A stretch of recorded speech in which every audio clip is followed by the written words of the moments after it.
সাহাবায়ে কেরাম জিজ্ঞাসা করছে মা হাযিহিল আদাহি, হে আল্লাহ রসুল কুরবানিটা কি? নবীজি বলছে সুন্নাতু আবিকুম ইব্রাহিম, তোমাদের পিতা ইব্রাহিমের সুন্নাত। এবার নবীজিকে জিজ্ঞাসা করছে ফামা লানা ফিহা ইয়া রাসূলুল্লাহ, হে আল্লাহর রসুল কুরবানি করলে আমাদের লাভ কি?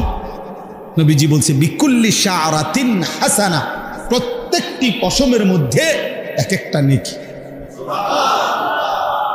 তাহলে কোরবানি মানে পশু জবাই শুধু, এটা ইবাদত, পশমে পশমে নেকি। আচ্ছা আরো শোনেন, নবীজি সাল্লাল্লাহু আলাইহি সাল্লাম বলেন মা আমিলা আদমিন মিন আমালি ইয়াউমিন নাহার আহাব্বা ইলাল্লাহ মিন ইহরাকিদ দাম। আল্লাহ নবী সাল্লাল্লাহু আলাইহি সাল্লাম বলেন কোন মানুষ কোরবানির দিন আল্লাহর সবচেয়ে প্রিয় উত্তম আমল যা করে কোরবানির দিন, সেটা হলো ওই পশু জবাই। এরপরে নবীজি বলেন, এই হাদিসের চারটা অংশ, এই প্রথম অংশ বললাম, দ্বিতীয় অংশ নবীজি বলেন ইন্নাহু ইয়াতি ইয়াউমাল কিয়ামাতি বিকুরুনিহা ওয়া আশআরিহা ওয়া আজলাফিহা, ওই ব্যক্তি কোরবানি যে করলো কিয়ামতের দিন সে ওই প্রাণীর শিং, পশম এবং আজলাফ মানে পায়ের যে খুর আছে না, এই খুর, নবীজি বলেন সে শিং, পশম এবং খুরগুলো সহ হাসরের ময়দানে মিজানের পাল্লায় ওজনের জন্য নিয়ে আসবে। এখন কি অর্থ? কি অর্থ হইল শিং, খুর এবং পশম, পুরা সারা শরীর চামড়ার পশম। তাহলে এগুলো যেহেতু মিজানের পাল্লায় ওজন হিসাবে দিব, তো গোস্তরি হালাই দিব, তোমার তো গোস্ত হালাই দিব, এটা নি বুঝাইছে মানে শিংটাও বাদ যাবে না, খুরটাও বাদ যাবে না, একটা পশমও কি যাবে না, বাদ যাবে না, পুরা আস্থা তার কোরবানিটা তার মিজানের পাল্লায় উঠানো হবে। কি পরিমাণ নেই কি হবে, কি পরিমাণ নেই কি হবে। এটা কি খামখেয়ালি? এটা শুধু গরু জবাই। এরপরে 3 নম্বর অংশ, নবীজি সাল্লাল্লাহু আলাইহি সাল্লাম বলেন ওয়া ইন্নাদ দামা লা ইয়াকাউ মিনাল্লাহি বিমাকানিন ক্বাবলা আন ইয়াকা মিনাল আরদ। অর্থ কি? আগে কুরবানকে কুরবান বলে কেন? মানে এই যে পশু জবাই করার এই উৎসবটাকে, ইবাদতটাকে কি বলে? কুরবানিই বলে। কুরবান অর্থ হলো, কুরবান শব্দটি আরবি, এই আমি যে আয়াত পড়ছি এখানে আছে ইজ কাররাবা কুরবানান। তো কুরবান শব্দের অর্থ হলো কুরব, নৈকট্য অর্জন করা, কারো ঘনিষ্ঠ হওয়া। মানে কুরবানির মাধ্যমে সবচেয়ে কম সময়ে বান্দা আল্লাহর ঘনিষ্ঠ হয়, নৈকট্য অর্জন করে, এই জন্য কুরবানকে কুরবান বলা হয়। এখন সবচেয়ে কম সময়ে মানে কি, এটা আপনি ব্যাখ্যা দিলে বুঝবেন। ওই হাদিসের অর্থের জন্য বলতেছি, আপনি এমনি আগে বাংলায় বুঝেন, সে তর্জমা বুঝতে সুবিধা হবে। মনে করেন একটা গরু, ছাগল, ভেড়া, বকরি, দুম্বা, মহিষ, এটারে মাটিতে শোয়াইল জবাইয়ের জন্য, কেমন? এখন আপনি বলেন এই গলা আর মাটি, মানে যে গলাটা যে শোয়াইল জবাই করার জন্য, গলাতে তো কি লাগাবে? ছুরি দিবে। এখন গলার থেকে মাটি ব্যবধান করব 1 হাত, আধা হাত, 1 বিঘত, অথবা 4 আঙ্গুল 5 আঙ্গুল। আচ্ছা ধরি আমরা 1 বিঘত, সর্বোচ্চ 1 বিঘা কি 1 বিঘত, এর বেশি তো হবে না। তাহলে গলা থেকে মাটি ব্যবধান 1 বিঘত। এখন বলেন প্রাণীটা যখন জবাই করবে কোরবানির দিন, এই গলার মধ্যে যখন ছুরি চালাবে, তখন রক্তের ফোঁটা মাটিতে যে পড়বে, প্রথম ফোঁটা কয় মিনিট লাগবে? 2 সেকেন্ড ধরে নিলাম, 3 সেকেন্ড, এর বেশি তো না। 2 থেকে 3 সেকেন্ডের ভিতরেই রক্ত কোথায় পড়বে? মাটিতে। কারণ কি? গলার থেকে মাটিতে একদম কাছে, ঠিক না? জবাইয়ের সাথে সাথে। এই নবীজি সাল্লাল্লাহু আলাইহি সাল্লাম বলেন, ওই হাদিসের অর্থ, কোরবানির দিন বান্দা যখন ওই প্রাণী জবাই করে, তো রক্তের প্রথম ফোঁটা জমিনে পড়বার আগেই 7 আসমানের ঊর্ধ্বে আল্লাহর আরশে পৌঁছে যায়। তাহলে 2 থেকে 3 সেকেন্ডের মধ্যে বান্দা আল্লাহর কি হয়ে যায়, ঘনিষ্ঠ। এই জন্য এটারে কোরবান। এত দ্রুততম সময়ে বান্দা আল্লাহর নৈকট্য হাসিল করে, এই জন্য এটাকে কোরবান বলে। এই জন্য নবীজি বলেন রক্ত মাটিতে পড়বার আগে আগেই আল্লাহর কাছে পৌঁছে ফাতিবু বিহা নাফসান।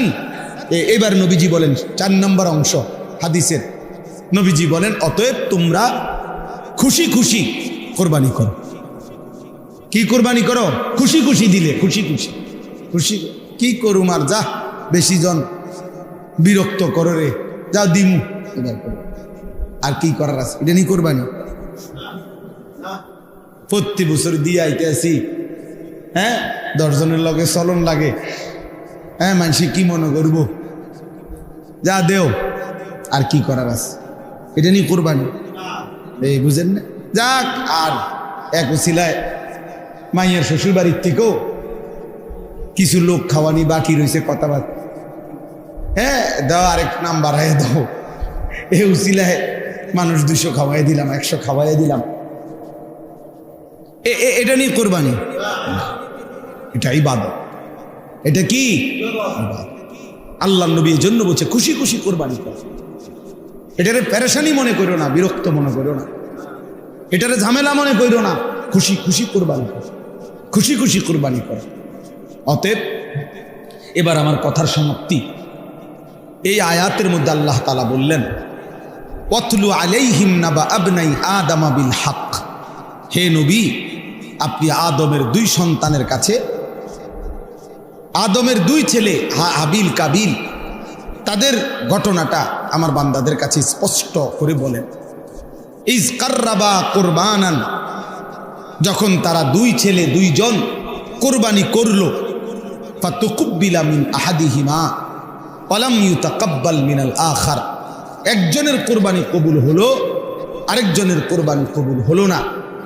ক্বালা লা আকতুলান্নাকা, ওই যে ভাইয়ের কোরবানি কবুল হয় নাই কাবিল, সে তার ভাই হাবিলকে বলল আমি তোকে মেরেই ফেলবো, হত্যা করব, আমি নারী চাই, আমি ওই মেয়েকেই বিবাহ করব, প্রয়োজনে তোকে মেরে ফেলবো, আমার কোরবানি কবুল না হোক, আমি এত কিছু বুঝি না। এই তখন এই কথাটাই আজকে আমরা এই কয়েকজনের কাছে শেষ এই কথাটা বলার জন্যই করছি। আল্লাহ বলছে ইন্নামা ক্বালা ইন্নামা ইয়াতাকাব্বালুল্লাহু মিনাল মুত্তাকিন, এই কথাটাই শুধু বুঝেন।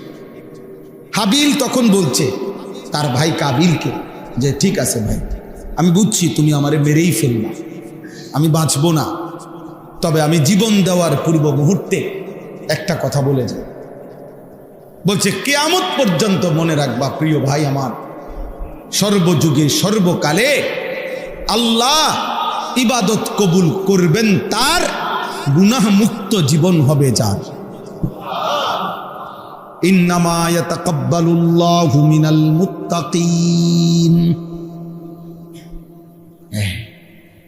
এটা সেই প্রথম দিন বলে দিছে, তার কোরবানি কবুল হবে যে গুনাহমুক্ত হবে, তার ইবাদত কবুল হবে যে গুনাহমুক্ত হবে। মুত্তাকি, তাকওয়া, তাকওয়া মানে গুনাহমুক্ত জীবন, গুনাহ থেকে বেঁচে থাকে। তাহলে নামাজ কবুল হবে তার, গুনাহমুক্ত জীবন যার। যাকাত কবুল হবে তার, গুনাহমুক্ত জীবন যার। রোজা কবুল হবে তার, গুনাহমুক্ত জীবন যার। হজ কবুল হবে তার, গুনাহমুক্ত জীবন যার। কোরবানি কবুল হবে তার, গুনাহমুক্ত জীবন। গুনাহমুক্ত কোরবানি, গুনাহমুক্ত নামাজ, গুনাহমুক্ত রোজা, গুনাহমুক্ত জিকির, গুনাহমুক্ত দান, গুনাহমুক্ত সাদাকা, গুনাহমুক্ত ইবাদত। সুদের টাকা দিয়া কোরবানি দিবেন, হবে না। ঘুষের টাকা দিয়া কোরবানি দিবেন, হবে না। কিস্তির টাকা দিয়া কোরবানি দিবেন, হবে না। লোনের টাকা দিয়া কোরবানি দিবেন, হবে না। 2 নম্বরই পয়সা কামাইয়া, ওজনে কম দিয়া, মিথ্যা বলিয়া মাল হইল 6 নম্বর, কইয়া লাইছেন 1 নম্বর। হ্যাঁ বুঝেন নাই কথা? যত রকমের 900 ধোঁকা প্রতারণা করে উপার্জিত যেই সম্পদ, এটা তো হারাম। ওই হারাম সম্পদ দিয়া, অবৈধ রোজগার দিয়ে কোরবানি দিবেন, গোশত খাওয়া হবে, কোরবানি হবে না। কোরবানি হবে না, সিদ্ধ হবে আর সে যাবে না। ফেসবুকে আসবে, ইউটিউবে আসবে, মাগার আরশে আজিমে যাবেন, আরশে আজিমে যাবেন। ইন্নামা ইয়াতাকাব্বালুল্লাহু মিনাল মুত্তাকিন। তাকওয়া জরুরি, তাকওয়া জরুরি। গুনাহমুক্ত জীবন, গুনাহ থেকে বেঁচে থাকা, হারাম থেকে বেঁচে থাকা, আল্লাহর নাফরমানি থেকে বেঁচে থাকা। অতএব আপনাদের কাছে প্রথম যে কথাটা বললাম, এই সবগুলো কথা এবার একসাথ করেন। 1 নম্বর কথা বলছি, নিজের ব্যক্তির সংশোধন, আখলাকের সংশোধন, ইসলাহ, এটা জরুরি। এটা কি ভাই? জরুরি। জীবন সুন্দর করা জরুরি, জীবন সুন্দরের জন্য মেহনত করা জরুরি। 2 নম্বর বলছি, এই হিলফুল ফুজুল যে কয়জন আছেন, এই কয়জনে উদ্যোগ নিয়ে যে আমরা শুনবো, মানুষ হইব নি না, মানুষ হইতো না, আপনি শুনবেন নি দেখেন, এই নিয়তে প্রতিনিয়ত ইসলাহি মজলিসের আয়োজন করেন।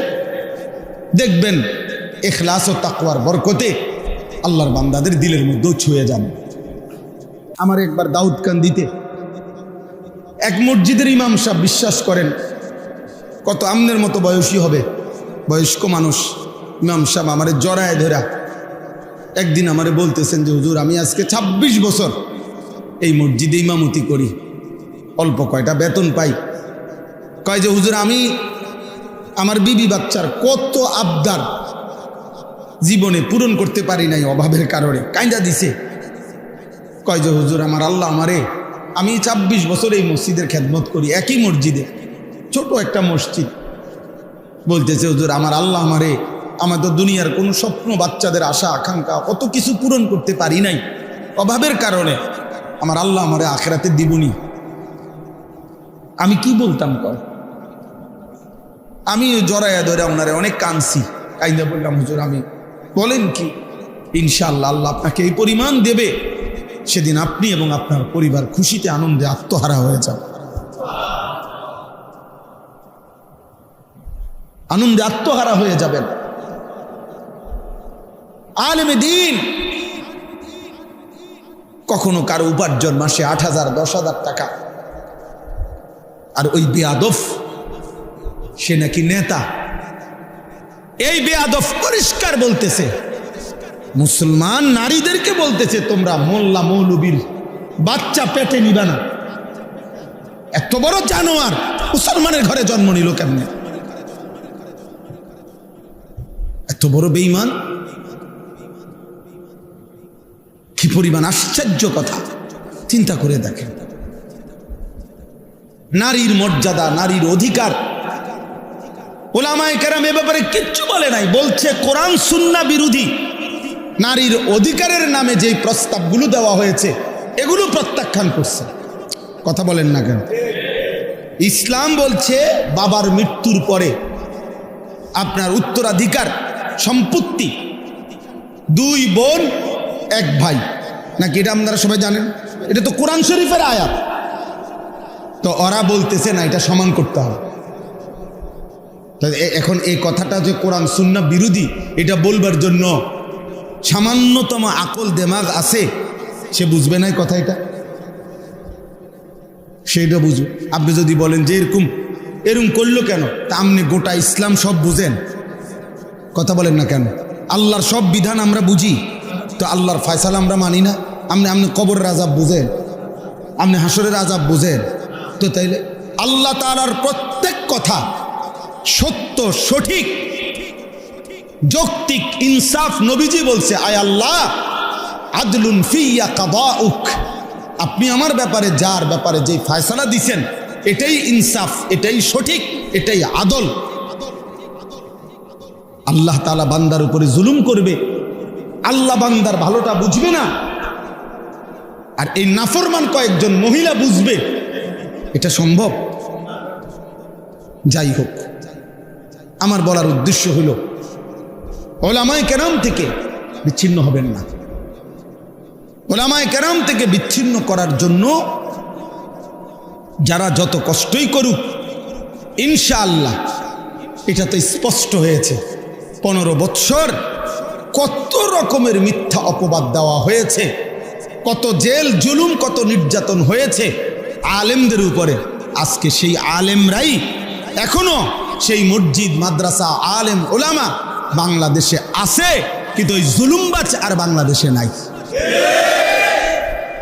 অতএব এই নতুন করে এই জঘন্য বেয়াদব যে আলেমদেরকে উপেক্ষা করলো, তুচ্ছতাচ্ছিল্য করলো, কিশোরগঞ্জের এই বেয়াদব ইনশাআল্লাহ বাংলাদেশে থাকতে পারবে না ইনশাআল্লাহ। দেখেন ইনশাআল্লাহ আল্লাহই বেইজ্জতি করবে, আসমানওয়ালাই বেইজ্জতি করবে ইনশাআল্লাহ। অতএব আপনাদের কাছে অনুরোধ, এভাবেই চলছে, এভাবেই চলছে। ওলামায়ে কেরামের বিরোধিতা, কোরআনের বিরুদ্ধা, দ্বীনের বিরোধিতা। ওলামায়ে কেরাম বলছে কোরআন সুন্নাহ বিরোধী বক্তব্য। তুমি এটা না প্রমাণ করবা যে না এই কথাটা কোরআন সুন্নাহ বিরোধী নয়। কথা বলেন না কেন? যে আমরা এটা লেখছি এটা কোরআন সুন্নাহ বিরোধী নয়, এটা বুঝে দিলেই তো। এটা জনগণকে বললেই তো যে হুজুররা মিথ্যা বলতেছে, না এটা কোরআন সুন্নাহ বিরোধী না, এটা কইলেই তো হয়। অথবা এটা বলেন যে কোরআন সুন্নাহ বিরোধী কথা বাংলাদেশের 95% মুসলমান মানতে হবে, এটা কইয়া দেখো না, চাই না আমরা। এরপরে না আমাদের জনগণ মুসলমান প্রতিবাদ করে কিনা দেখা যাবে। মুসলমান তো এখনো মরে নাই, ইমানদার তো এখনো কি করে নাই, সবাই মরে নাই।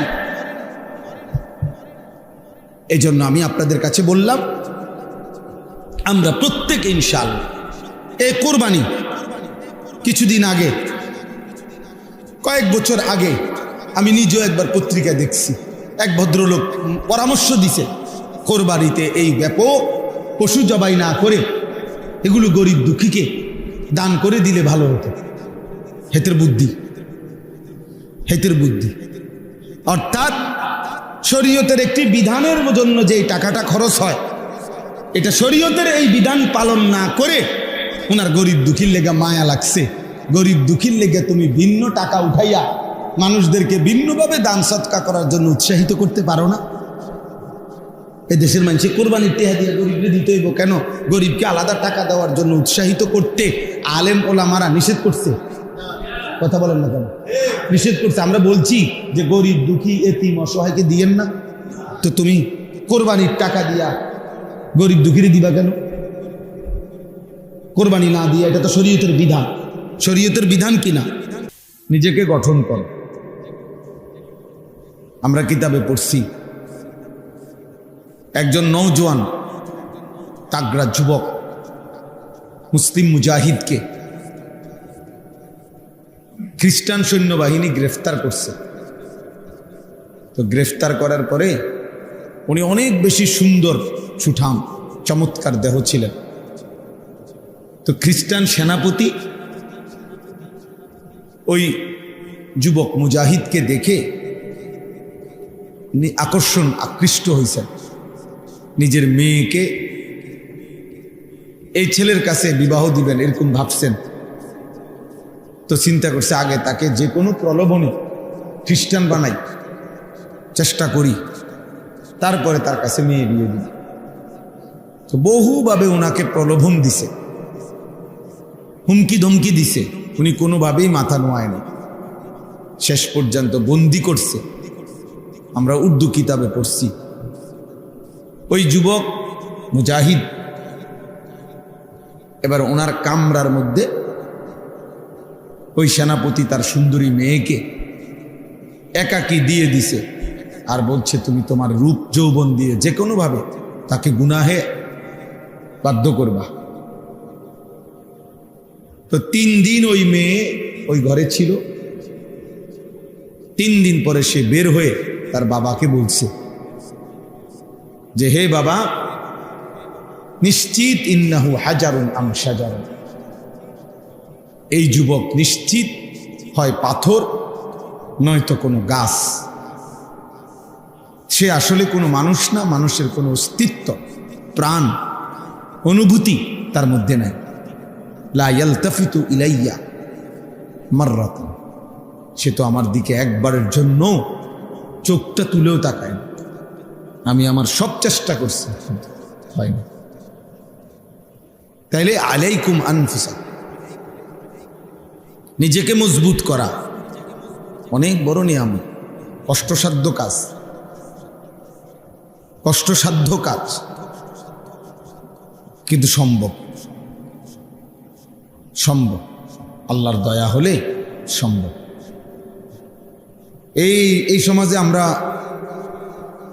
বাহ্যিকভাবে দেখলে মনে হয় নাফরমানির সয়লাভ, অসভ্যতার সয়লাভ, কিন্তু আলহামদুলিল্লাহ এর ভেতর দিয়েও হাজারো লাখো পাক্কা মোমেন ইমানদার নারী, পুরুষ, যুবক, কিশোর, বুড়ো আছে, আছে, যে হাজারবার জীবন দেবে প্রয়োজনে, কিন্তু আল্লাহর নাফরমানি করবে না, হারামের এক লোকমা নেবে না, হারামের একটা টাকা